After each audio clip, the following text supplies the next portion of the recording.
God almighty, Bill. Well, welcome, everybody. Thank you for coming. This is way more than we expected, so we're thrilled to have you here tonight. This is the first coffee with the mayor and manager. It has been for years coffee with the manager and the chief, but the chief's on vacation. So the mayor substituted and we're thrilled that he's here. You got me instead. Wine with the mayor. Tricked me. We have a few things we want to talk about tonight, but the real reason for this meeting is for you guys to talk to us. So if it's okay with you, we'll start out with any thoughts or ideas or questions that you have that you'd like to talk to us about. And to keep it kind of casual and relaxed, we are recording it, but instead of walking up to the dais, we're going to have Yuli or Caroline hand you a microphone and you can speak from where you're sitting. So, Mr. Kurkarni, you want to go first? Please. Caroline, can you hand him a mic, please? Okay. All right. Long time no see. Between your clipboard and your I'm coffee. fully vaccinated, so. It's fine. Let me do this.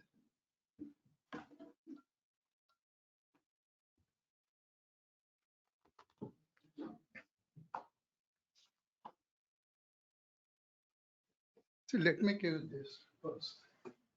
I was going to talk about this Lake Shore sign that on Forest Hill, when you come to Westlake Drive, Right. so anyway, my name is, good evening, everybody. My name is Ashok Kurkarni, address 8131 Westlake Drive. I've been living in town for more than 30 years. I love this place. Nice town, not too big. Wonderful city hall, town hall rather. And also, it's very close to I-95 shopping center. So my friends, they tell me, why don't you move here and there? I say, no, I'm pretty happy here. Okay. But anyhow, I just want to mention, I give those photographs. Maybe they will realize too. What happens is this. I'm talking about on Forest Hill, when you make a left turn to Westlake Drive, the sign is, if you see the picture, on the right-hand side, it says, Town of Westlake Drive, make a turn. But it is on the right-hand side. It's very difficult to make a left. So what I'm suggesting, if you see the pictures, where there is actually that island there, you request this, traffic engineer to put sign there, because what happened is this, that any friend of mine, even when I explain from I-95 to come there, I always tell them, if you hit Florida Mango Road, make a U-turn to come back, because they always miss that. And that's why I really feel that you should consider the sign there, because once you come there, you know exactly where to make a turn, number one. And what about Pine Tree has a traffic light? So people who go there, they have no problem. So my another suggestion is this too, that Florida Mango Road has a big sign there, not like that, but if you can put 2 signs at the entry, at even Pine Tree as well as Westlake Drive, so people will know they are really entering in, because it's such a major spot of our town. So I'm just suggesting this. I have discussed this before. See, my background is I'm architect and city planner. So when I watch something, I always think what is missing. So this is not a complaint, but this is a suggestion, basically. That's what I'm talking. Number 2, quickly, I noticed the parking lot is beautifully paved with a black top. But I also noticed that, where is that? Actually, on my way,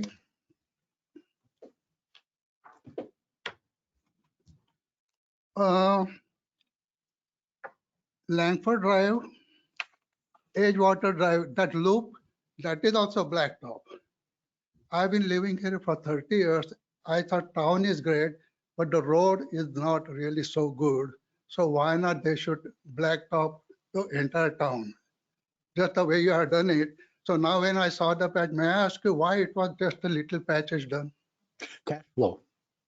We're not borrowing money to do this. We're paying for it as we can afford to do it. So we have a 5-year plan that will, in essence, pave all of the roads in town. And we want to work it over 5 years. So next year you'll see Westlake being paved from Gregory down to the L9 Canal Bridge. The year after that, Westlake will get paved from the L9 Bridge down to Waterway. So we're doing it as we have money to You're do it. considering, but the one that is done, you didn't have to spend money for it. The Oh. one I'm talking there. No, we spent money for it. We just thought that was the worst part of the roadway. That doesn't sound right, to be honest, I mean, entire road is not so good. And when I made a lake loop, in fact, people are not even driving around it. I made a little space there. That hardly driven that area. And that's why I first thought that maybe something was kind of a dug in and then they had to cover it up and all that. But I was curious. That was one of my questions. But what you're saying is, and that also looks odd. Suddenly we drive to the rough road, it comes such a nice thing, and you go ahead and you say, what's going on? And when I entered it, it looks nice. So I mean, sooner or later, if you are going to do it, that's wonderful. Well, this isn't pavement. This is just a paint we put over the top of the pavement. Down there, we actually milled up the old stuff and put Right, down yeah. new. But So- anyway, that is what I mentioned. And oh yeah, and nice thing is, we don't have too many speed bumps, which is what they call like a speed hump, which is very nice. You don't really go. On our side, Westlake Drive, there are not too many, which is good. On Pine Tree Road, there are quite a few, I'm not in favor, but that was a good idea. I think Mr. Malcolm Lewis, he came up with that or something, I don't know, but which is kind of nice. Because when there is a bump, it's really not good for the car, but what is there is wonderful. What is there is nice. So anyway, I appreciate, nice to be here. Let me address your sign issue because you brought that up 5 or 6 years ago. Yeah. We went to DOT and DOT controls that roadway. We have absolutely no right for anything there except the vegetation. We're obligated to do the vegetation. So we went to DOT and we asked them about putting signs in the median. And their response was, that's not something we do. We'd rather not do it. So basically we got shut down. We'll ask again, Yeah, please. but it's up to DOT. No, I realize, but I can tell you, it will make a heck of a difference. It's not only convenient, it is safe. If DOT is a concern of a safe driving, people don't have to just make a quick turn or make a U-turn. Just one sign will make heck of a difference, Try to convince, We will. If you want, I can go with you too, if necessary. But nice to be here. I enjoyed the coffee. That's- Well, we appreciate you coming here. No. It's been a Thank you. while.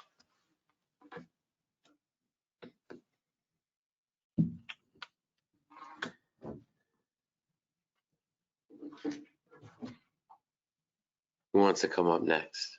Or you can stay in your chair. Good to see you, Luis. I wrote down what I was going to say, because I'm getting to the age where I forget mid-sentence what I'm talking about. Okay, here we go. One of the most wonderful things that I think about in Lake Clark Shores is all of the great, big, beautiful shade trees. And it's, you don't see it very often in West Palm Beach, but we've got them. And as soon as you come in, it's just, it's beautiful. So my question is this. What at present is the code about people who want to take them down and replace them? Because little by little, I am seeing that there are fewer of the big trees, and every now and then I just shudder because I see somebody cutting one down and putting just a coconut palm in the right place. And I had imagined that the code was you can take down any tree and replace it with any tree. But I wanted to find out what the code is and perhaps if there are any plans to change it at all. Right now, I'm pretty sure that the code says that if the homeowner wishes to remove a tree, he comes in and gets a permit and then he can remove the tree. There is nothing that says he has to put back anything. It doesn't say anything. There was a law passed 2 years ago that preempts the town from having any input into any vegetation on a private property, any tree on a private property. The state decided that they were in a better position to control the trees on individuals' properties than the town was, and they preempted the town from doing anything.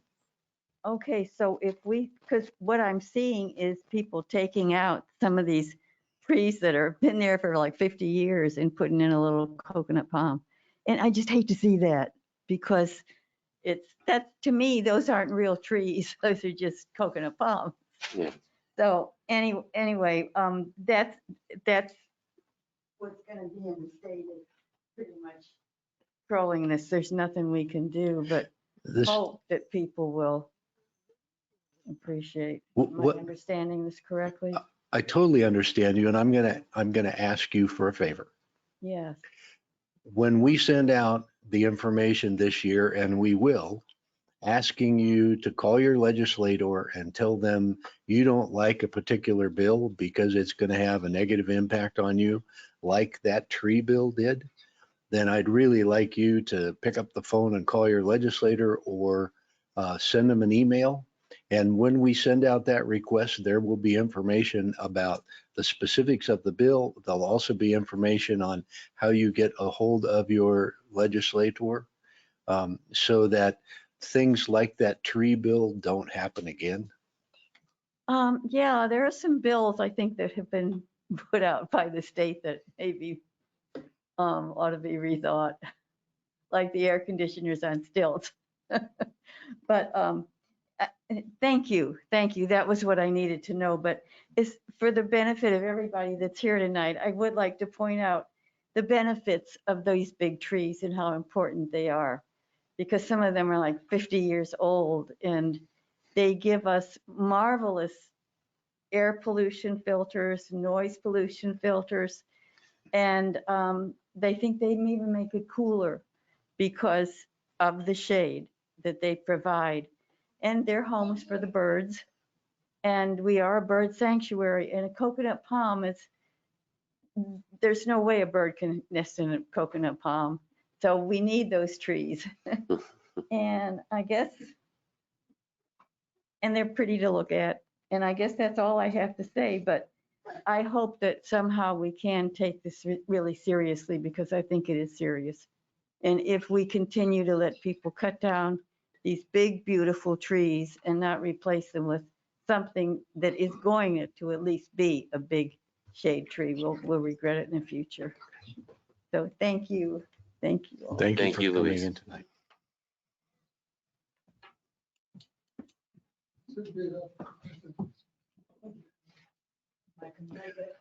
Do you want a handheld? Assistance I need here. I'm just slow. It's nice to see you back, Mrs. Warren. Thank you. That's Good to great. be here. I wanted to find out, is it permitted via the ordinances for somebody to build on both sides of their house extensions that come into the hedges that are on the property line? No, Yeah. there are setback requirements in the code unless they've come in for a variance, and we haven't had anybody get a variance in your area that I can think about. May I suggest you drive down Edgewater Circle? Okay. We'll take a look. I'm 7524. Immediately to the south of me, you might see something that you don't quite expect to see then. Is this a newly erected building or? No. Well, it's new Well, I mean, maybe it's been 25 or 30 years. I mean, but I mean, according to how old some of the other houses are, including mine, you know. But yeah, they are all the way. A building on the north side that comes into the hedges and a fence on the south side that goes into the hedges. And I don't know what's behind the fence on the south side because it's a lot of solid fence. You can't really see what's going on, but it's into the hedge on the property line. Fence is allowable. The building we'll take a look at. And is it permissible to keep parked at your property a huge boat always hooked up to a big pickup truck?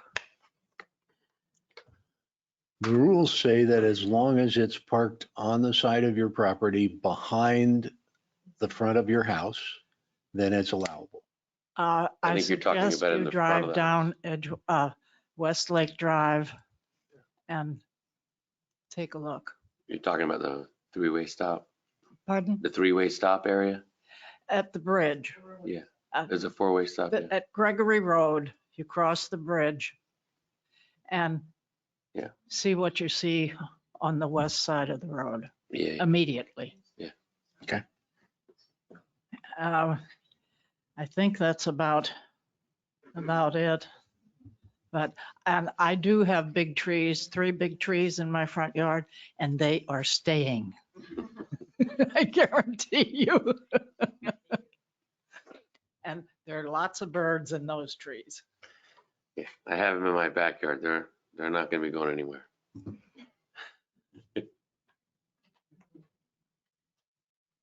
Who's next? I have a question. No, you guys can go. Well, there's no order to it. Question, go ahead. Oh, I have a question. Well, and I can be on my canal.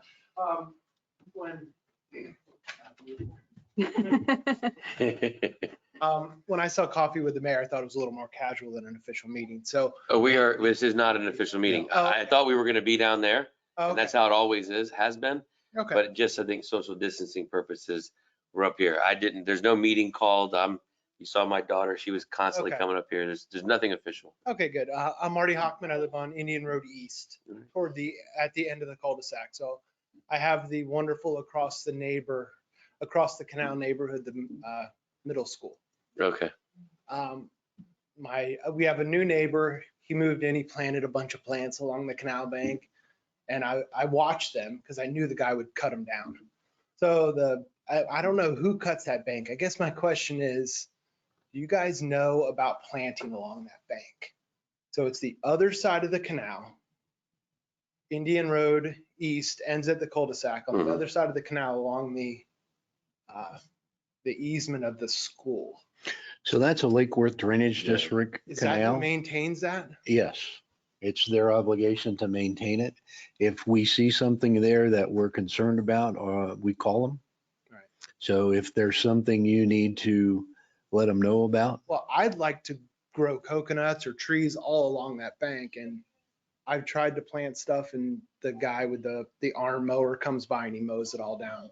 And Yeah. he's just doing his job. I was just curious, I think it would be a nice entryway into Keller Canal. It'd be beautiful if we could put coconuts all along there. I would do it. But There- they keep getting cut down. So I'm just curious, and you guys make some kind of connection for us that live there? they will always cut them down. Oh, I know. There's 2 issues that are paramount to Lake Worth Drainage District. One is access to the water. They want a clear way to drive around and be able to reach down in the water. So any tree that they can take out, they will. There are some resolutions that have been passed within the last 2 years at Lake Worth Drainage District that are basically saying, if you have a tree in your backyard and it's either on our property or within an easement that we have, we will be back there to take it down. And it doesn't matter what kind of tree it is, they're taking out big ones. Yeah, and along Sorry, the Mrs. curve- Bing, but they're taking out big ones. Along the curve there are some spots where there's some big trees, some of them umbrella trees, there's all kinds of stuff. So I was just hoping we could sneak a couple in there to create that barrier between the school and, like she said, noise reduction, shade, all that good stuff. But we're losing that battle. We try and sneak stuff in, and you're right, they get them every time. So, Yeah. okay. Yeah. And do you think it's more district than the school being there? Oh, yeah, definitely the district. Okay. There you go. Well, appreciate you coming in. Who's next? I love this. This is great. Well, I hadn't planned on speaking at all. In fact, I didn't even know I was coming here till like 5 minutes ago. You thought there was wine. I could be home watching Jeopardy. Mark Hassel, my wife Carol, we live at 7205 Westlake. That's like 3 houses north of the boat ramp. We're on the west side of the road. I would concur with this young lady right here that there is that house on the corner. The gentleman has his boat in his driveway. It's a bigger boat. He's got a pickup truck. It's a bigger truck. And it extends out far enough that, and I ride my bike, I leave my house like at 6 o'clock every morning. When you get up to that intersection, you cannot see any traffic coming from the westbound. Mhm. It's not a continual problem. He does park it on the side, and I don't even think maybe he can circumvent the rules or the law by not having actually hooked up. But it's backed in there as far as he can get it. But it is somewhat of a difficult situation where you can't really see any traffic coming from the west. So, but I would agree with that. So, couple things real quick. We would like to see speed humps put on Westlake between Barbados and Forest Hill. I've lived there for 25 years. I mow my yard. I can tell you, people are coming down at a very high rate of speed. They're leaving from the stop sign of Barbados going east, northbound. Everybody knows at 8:30 in the morning, when you get up to Forest Hill, you cannot monkey around in traffic. You got to get up there, you got to take your whole shot, and you got to go. And that wonderful speed limit sign you guys put up there, I've stood there and watched that thing flash red for a minute. People are not slowing down. I realize there's maybe some concerns with the police department responding up to 95 or the train tracks. But in my 25 years, and I'm sure it's a matter of public records doing a request, I don't think the police have gone up there more than 4 or 5 times, and of course on Barbados, they go to Florida Mango, you have speed humps there. You have speed humps on the next street over, which is Gregory, maybe, possibly. But so I just think it would be something if 1 or 2 were put in there, it would slow traffic down considerably. And the extension of that is the boat ramp. The boat ramp, and I know we took some funds from Lake Worth Drainage District or South Florida Water Management to redo the boat ramp. I don't know what the rules are, but on the weekends, people park over there with their boat trailers. And then they also park on the west side down Barbados, and they're playing their music. It's pretty loud at times. We hear a lot of the jet skiers there. I don't know if there are rules requiring, I know we have the decal that you have to use the boat ramp, but I don't know what rules there are about actually parking at the boat ramp. I don't know if something can be done to encourage people to park down here at Town Hall with their trailers. I know space is limited, but you get a lot of people just parking there for the day and taking up a lot of space. And so the extension of that is if there were speed humps on Westlake, not only would it encourage people to slow down, it would also discourage the boaters from bringing their 40-foot scarabs, down Westlake and just backing it into the canal or the lake and just flushing out their engines. And then they pull out and they go wherever else they live. So I realize that it's a public boat ramp. It's not restricted just to residents, but anything we can do to discourage people to slow down would definitely be greatly appreciated. So if that could be taken into consideration. Well, with regard to the speed bumps, I mean, I'd say probably every year I've been on the council, that's been a request of at least 2 or 3 residents at some point in time for Westlake. But I think it's not a police issue. It's more of a fire department, fire rescue response time issue. Is that right, Dan? So, But I mean, it's been requested and evaluated. multiple times. I know Dan's got more specific information. Right. Well, But there's, that's the primary issue with putting them Okay. on Westlake. understood. And there's speed humps on all the other streets. So are those not fire department priority issues? I mean, if the fire department comes, where does our fire department come from? It's Palm Beach County, correct? Correct. And they have off of, way out off Gun Club, is it? Or, No, they come out of Palm Springs City Hall. okay, That's which our is primary station. due west. Due So, west. so I understand there's an issue with that. But when you put speed humps on Barbados and Gregory and Arabian, where they're coming from the west, why can't you put speed humps? And you got speed humps on Pine Tree. Why is it just that little stretch of road that there's no speed humps?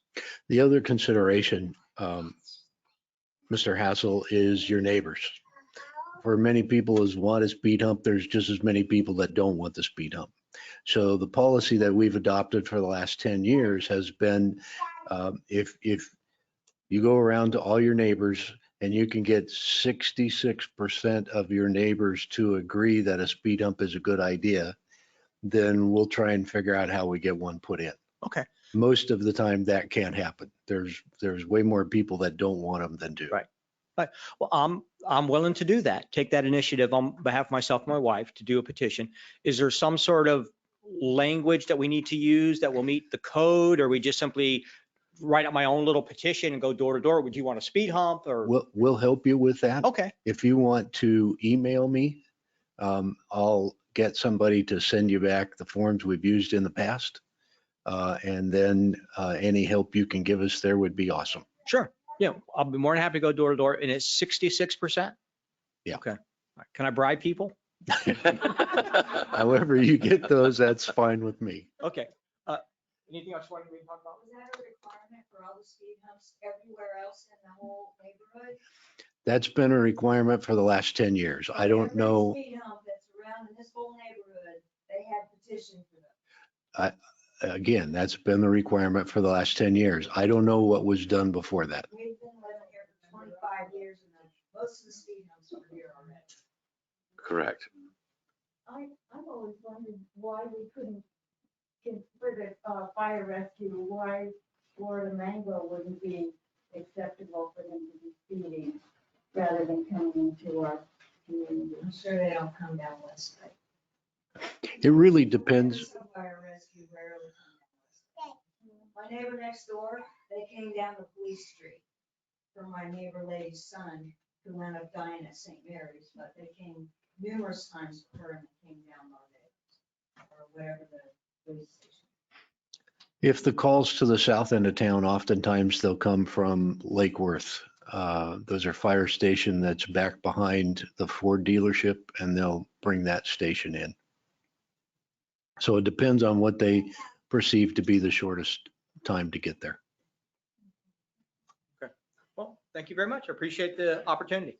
Thank you. Appreciate hearing I'll from hand you. you a business card, so Yeah. it's got my email address.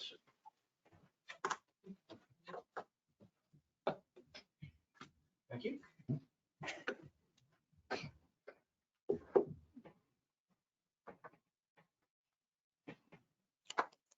Mr. Cook. Good afternoon and evening. Good evening. Thanks. Thanks for having this little conversation. Absolutely. Thanks for being here. I have a bunch of things. First off is the septic, sewer to septic or septic to sewer, whichever way it goes. Sure. Some questions on that, which you may or may not know. Are we going to have sidewalks? Right now, the plans that we have do not include sidewalks. Okay. What happens to our driveways? They'll get replaced if they get torn up. A lot of the work is going to be in the pavement, so your driveways won't get torn up.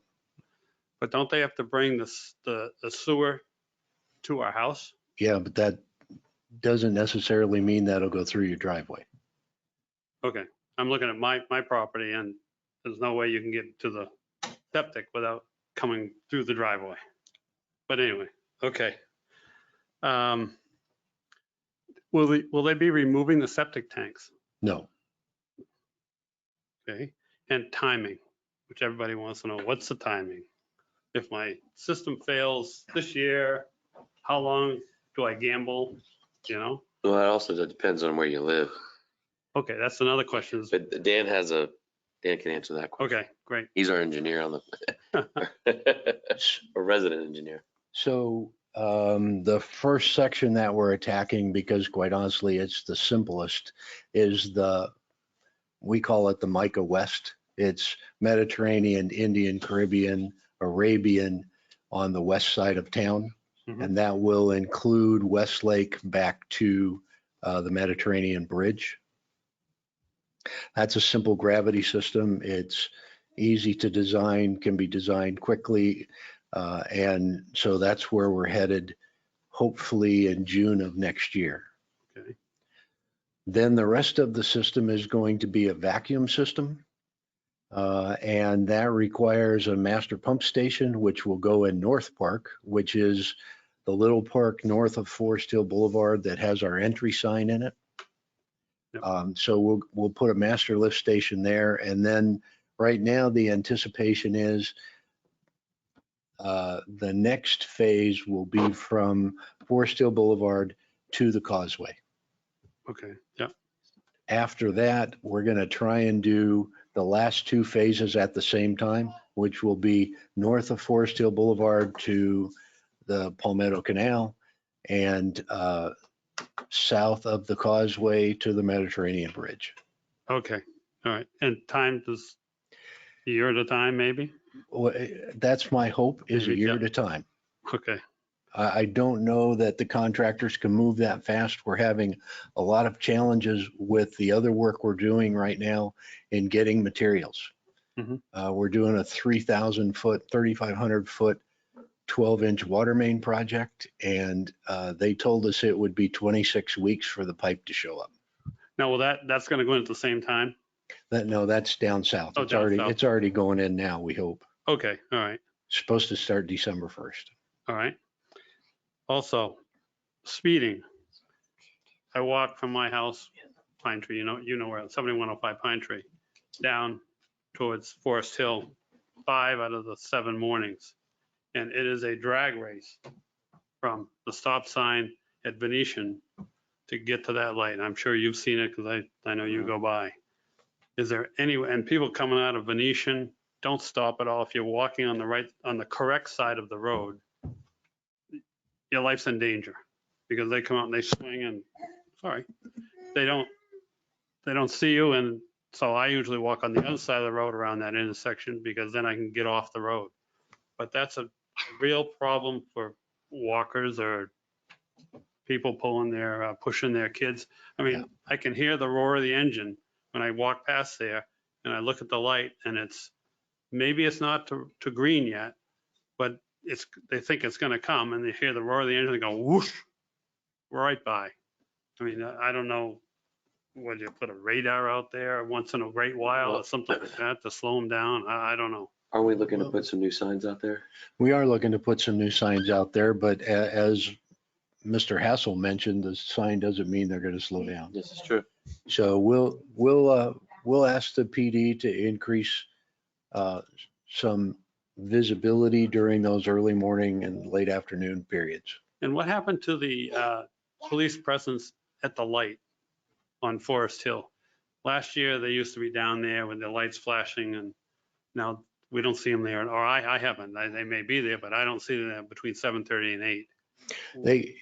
We're down 2 police officers. We're having a real hard time finding staff. Mhm. So we've chosen to focus our efforts inside of town and not on Forest Hill Boulevard. So it's really a manpower issue. Okay. When we get folks hired and get back up to full staff, we'll have them back out there. Right.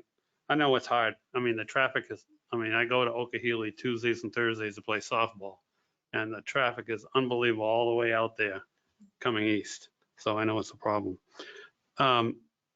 The pickup for the foliage or, your tree limbs and things like that, that seems to have changed now from Mondays with the clam truck anyway, Mondays to Tuesdays. Are you aware of that? Contract says Tuesday. Okay. They would come. We have a very unique situation with our contract with Waste Management. Everybody else limits the amount of vegetation that can be picked up. We do not. And we like that in our contract, so we made sure we kept that in our contract. Waste management can't get to everywhere in town with the amount of vegetative waste that we produce in one day. So the first thing they did was split the system in two parts, and they have a truck now north of Forest Hill Boulevard and a truck south of Forest Hill Boulevard. That still didn't get everything, so now they're trying to do some on Monday and finish on Tuesday.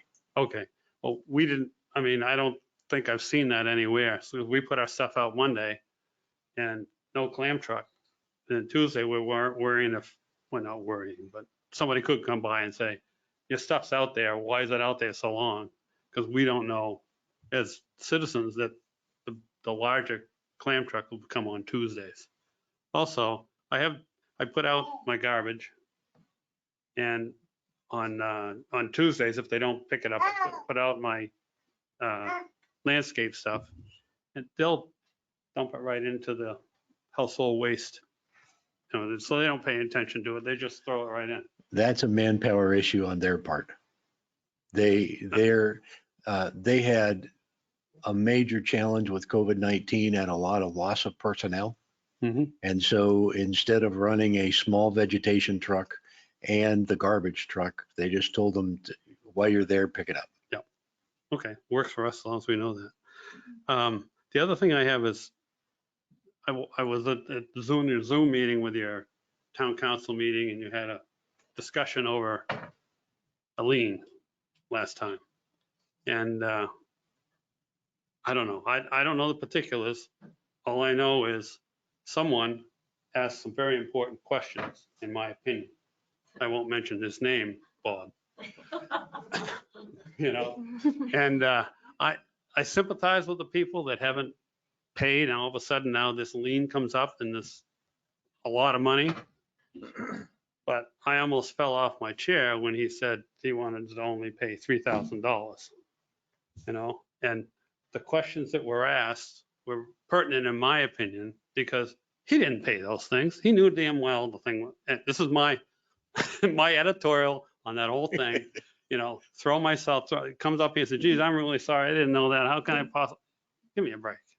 You knew, I don't know what the record shows, but I'm sure it shows that you knew you were being charged so much a day. And that it's not the town's responsibility to every year say, oh, by the way, now you owe another X amount of thousands of dollars. But anyway, I thought the questions that were given were very appropriate because it really showed what the deal was instead of his non-compliance. Again, that has nothing to do with it. Come to the next meeting. Well, when are you going to open up those meetings? No, they're already open. You can come live. Oh, is that right? Yeah. It's just like this. Just like this. What if you have too many people? Then That'd be somebody, a wonderful problem to have to address. I would love that problem to be addressed. Let's do it. Okay. And the other thing that I like to say is every summer for the last 13 years, I've been going to the wonderful state of New Hampshire. Well, that is now stopped because of circumstances and the great real estate market. We've sold our place up there, so I'm a full-time resident of Lake Clark Shores, which my wife and I are very happy about.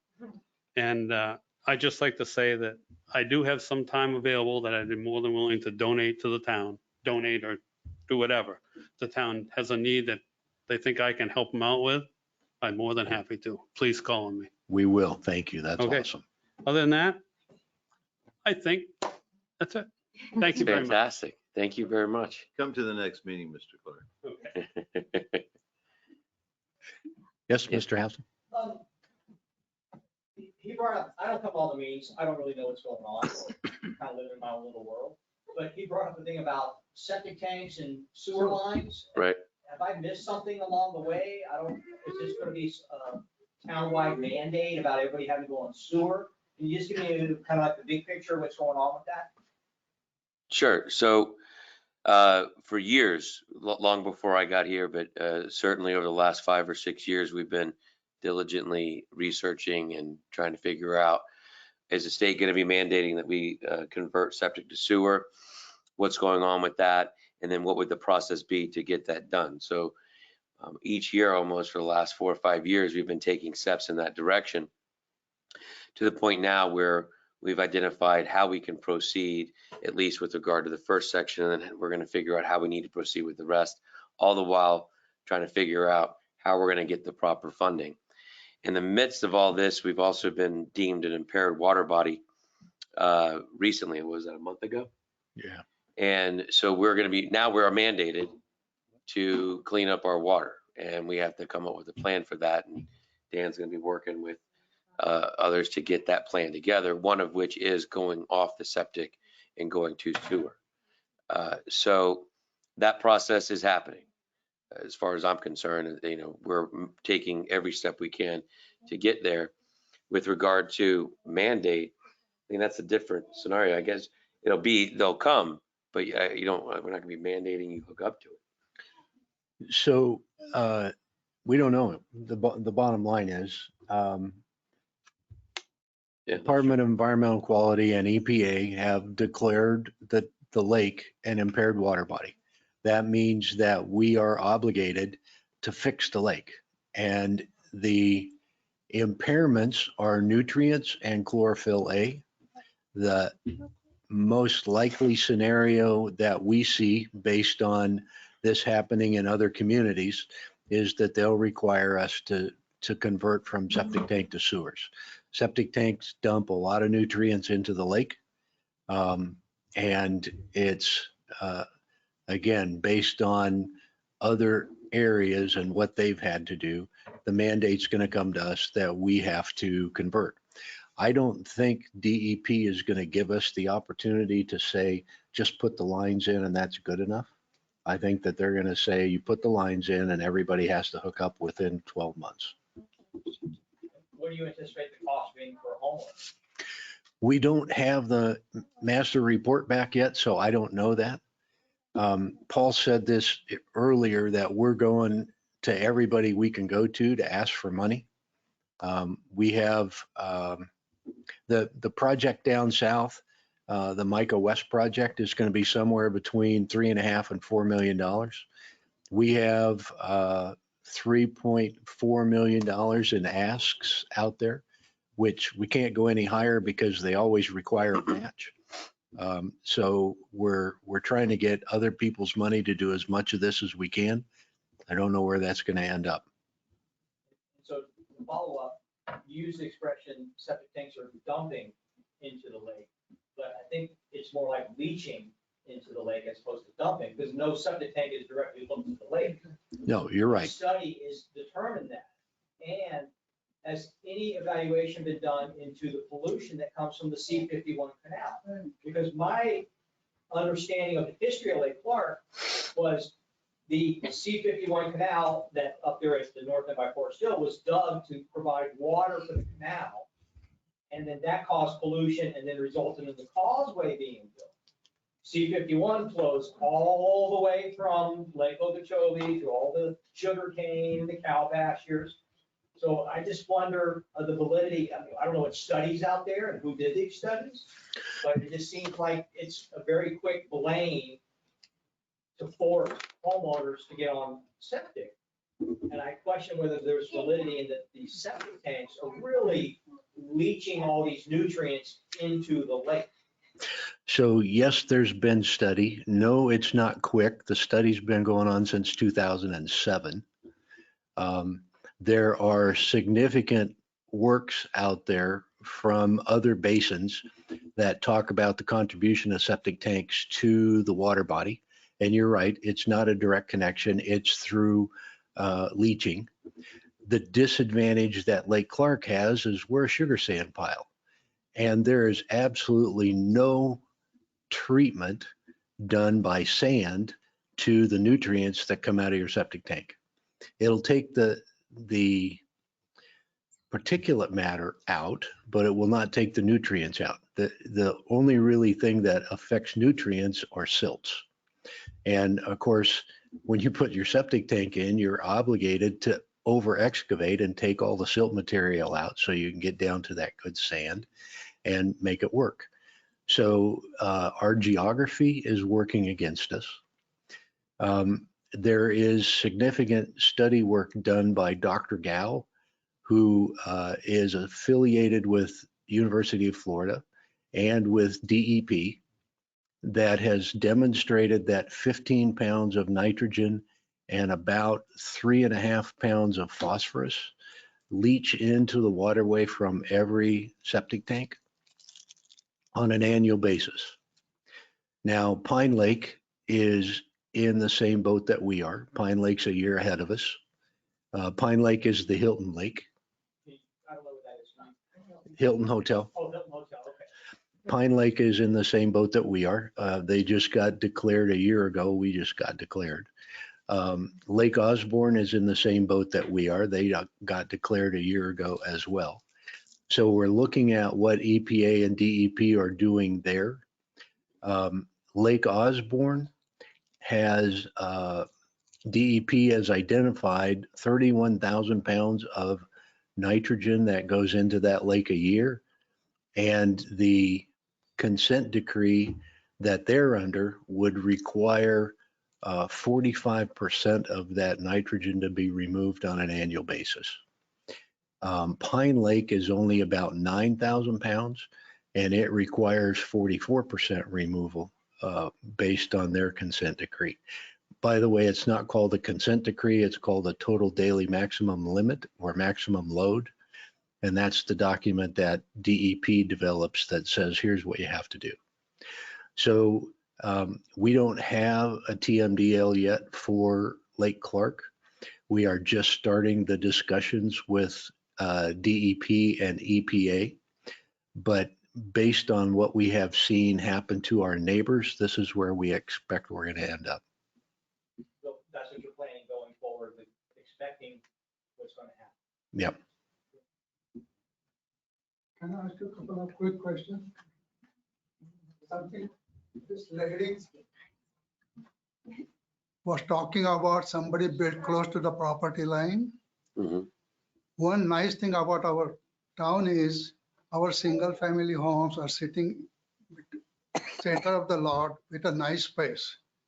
You will see most new developments, they have got a lot of zero lot lines. They think it's a single family home. Basically, it's a zero lot line homes, okay? And what happens is this, that I used to work with the zoning board in Palm Beach County as well as Board of Adjustment for the variances.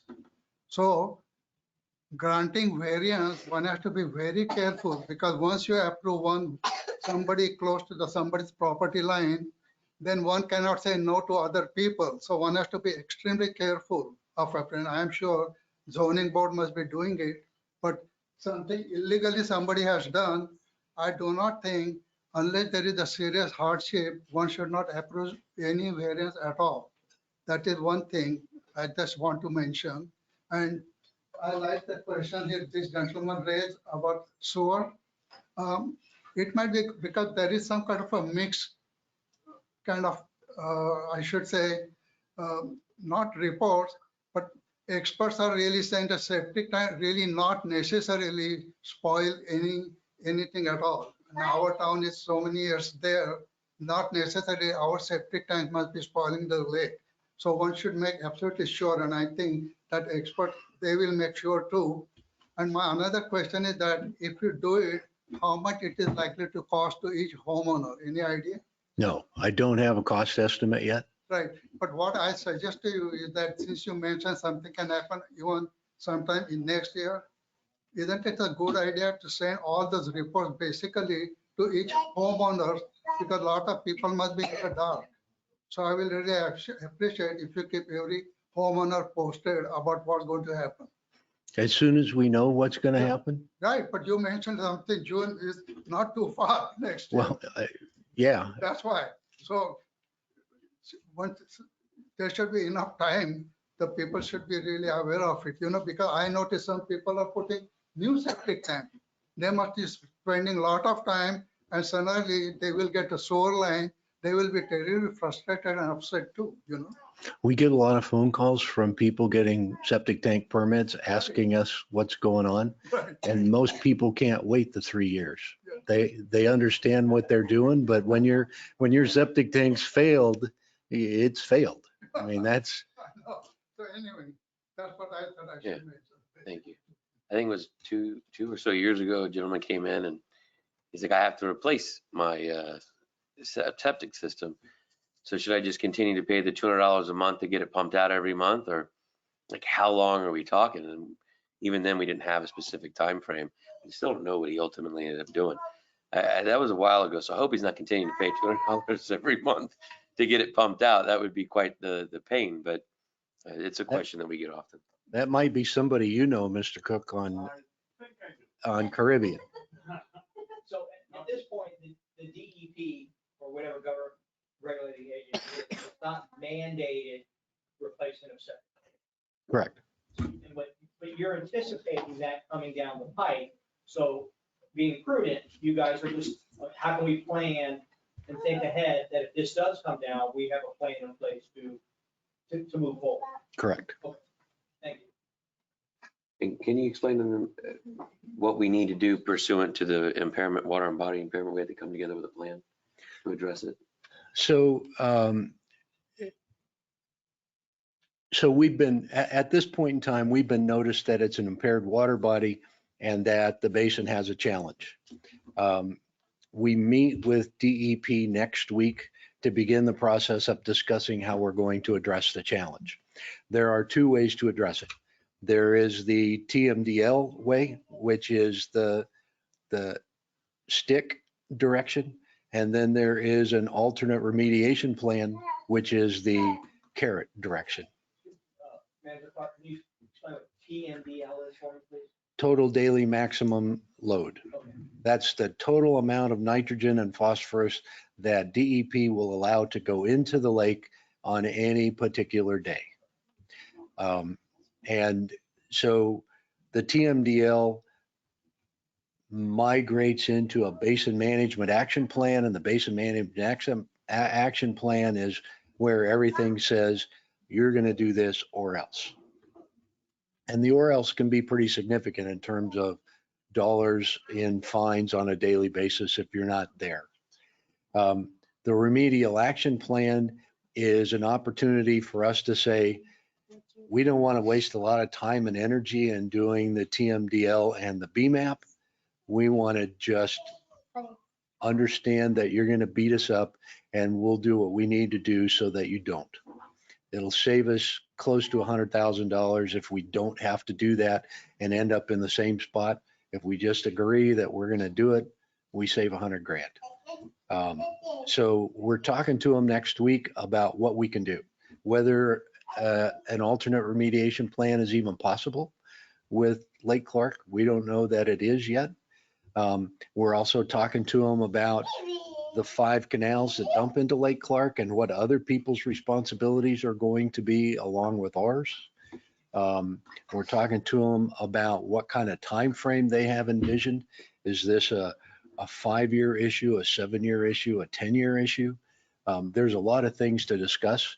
Right now, they hold all the cards and we're standing there with our hand out saying, please give us some direction so that we can be good stewards of the waterway and help fix the lake. Well, I would like to see this, not, the 5 contributing canals and waterways that lead in the lake. I don't know if there's any studies done to see what they contribute. But my gut tells me that that's where the pollutants are coming from. I just, septic tanks, I don't know how many septic tanks there are that would leach into the lake. 768 So at 15 pounds a day. That's a lot of nuts. So studies have been done to that effect already. Okay. Yeah. DEP's done all of that. And I haven't seen the data yet, but I'm sure that they have information upstream of us. Yeah. They just haven't shared it. Mr. Cook? The lift, there's no data on where the lift. So the right now what I'm talking about? Yeah, you're talking about the boat lift at the C-51 canal. Dan can give you more specifics, but we, as a town council, have continued to push forward and see if we can keep that possibility alive for years. And it's ever since they got the engineering a number of years ago, it kind of stalled. And we've done everything we can in order to meet with stakeholders, if you will, to see how we can get it to progress forward. And at this time, I think we're still in the process of doing it. We made a little bit of headway, but there's still a lot that needs to be done.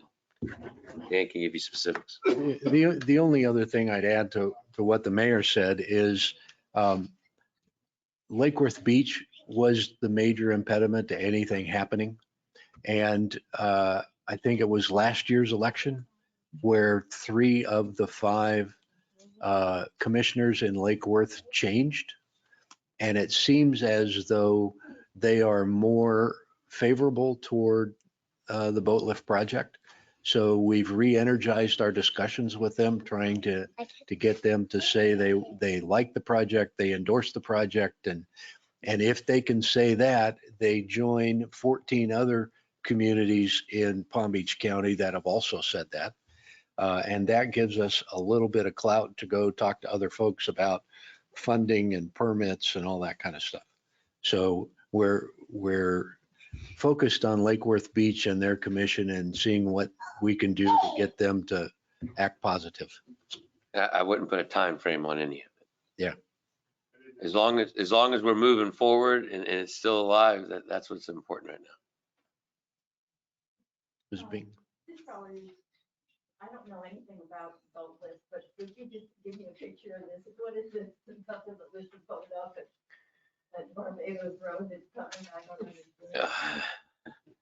understand. When you go out of the lake into the C-51 canal and you follow the C-51 canal down through, the C-51 canal is the border from West Palm and Lakeworth Beach. So you follow that down to Dixie, and at Dixie Highway, there is a water control structure that prevents our lake from draining and from the ocean flooding us. So it's a very important water control structure. It also has no ability to let anything past it.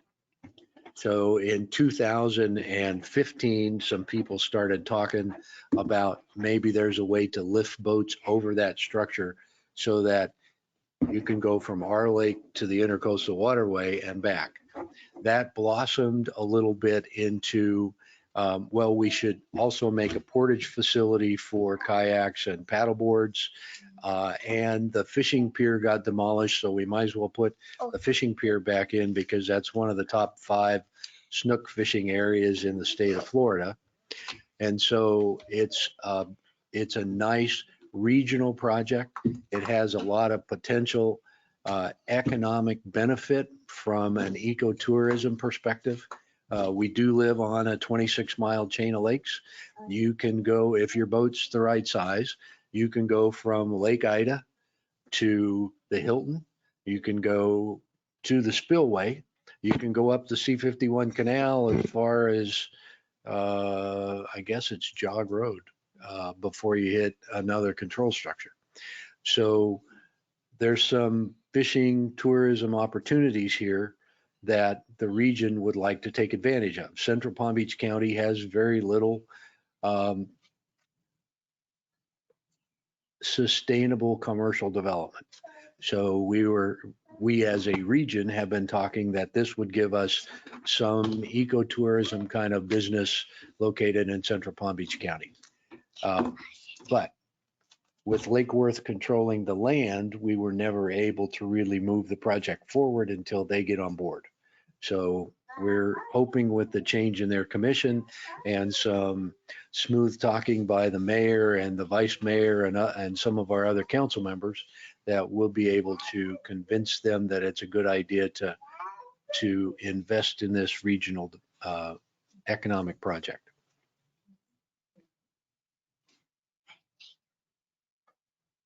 I would just like to thank you for the Instagram postings. I don't know who's running that cool thing. I know my neighbor has posted the gators and the otters, but it's very cool that you do all those beautiful sunrises and the pictures.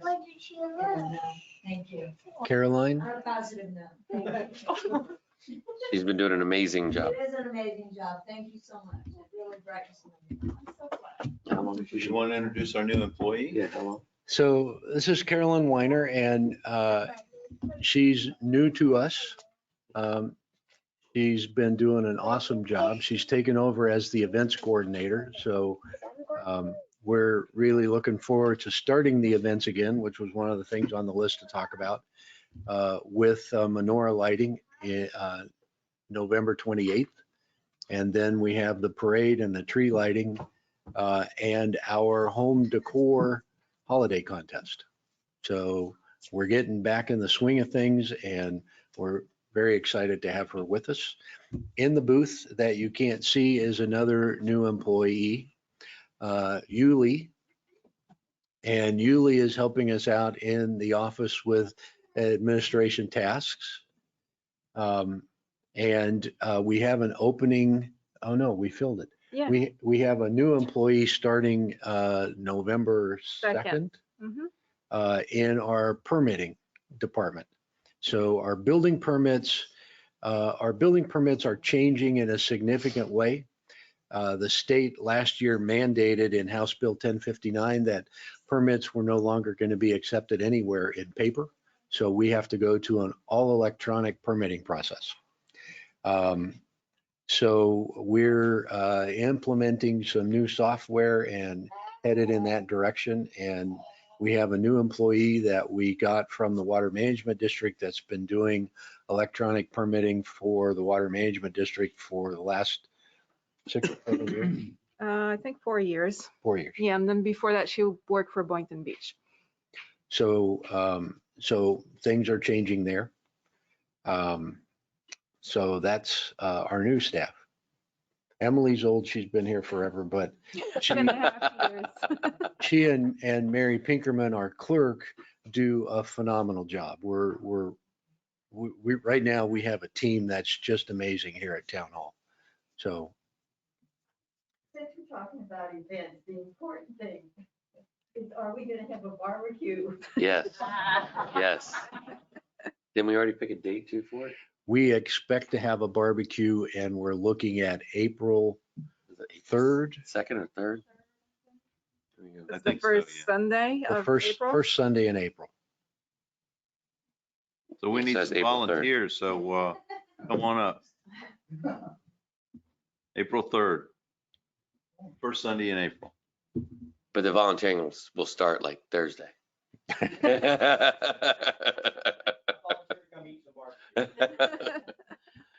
That works too. We're starting events back, but we're also very cognizant of COVID and the issues we have with COVID. So the events may not be exactly like what we've had in the past, but we're getting back in the swing of things.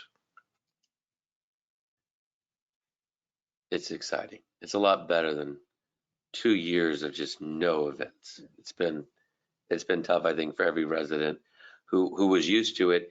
And I think it's going to be really unique for the residents who joined our community during that time, and they have no idea. They've heard about them, but like, what are you guys talking about? How do you have 18 events a year? I haven't seen one. So it's very much looking forward to them coming back. It's going to be great. Are we bringing back the food trucks? Not right away, Bill. It's a good question, though. Go to Wellington. It's a far hike. It's a far hike. Mr. Mayor, anything you would like to talk about? We covered almost everything on the. You know, I think we did. The CRA is doing great. We got the Susie Joe expansion. Four Brothers has been in there for a while now. You know, one thing I want y'all to know is I love that everybody came. I wish even more people came. I wish we always had a packed house for every meeting and every event that we ever have here. I love seeing you all. I love hearing what you have to say and interacting with you. It's a shame I'm up here on the dais. I much prefer to be right down there on the floor with y'all, but this is what it's all about. Getting to know what y'all's concerns are, what your thoughts are on our future, on what we're doing currently as well.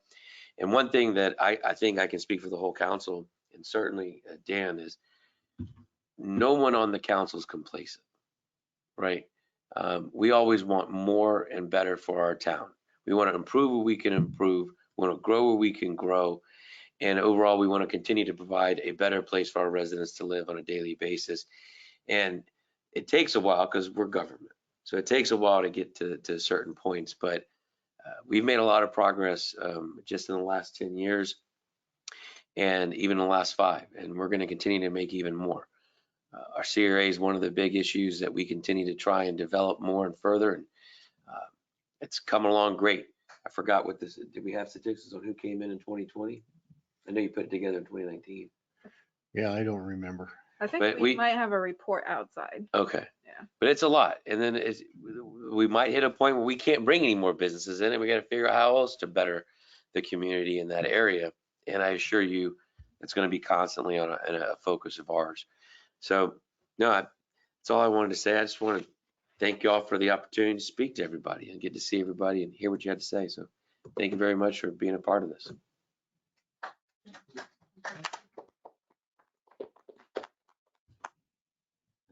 We're done. We're done? Okay.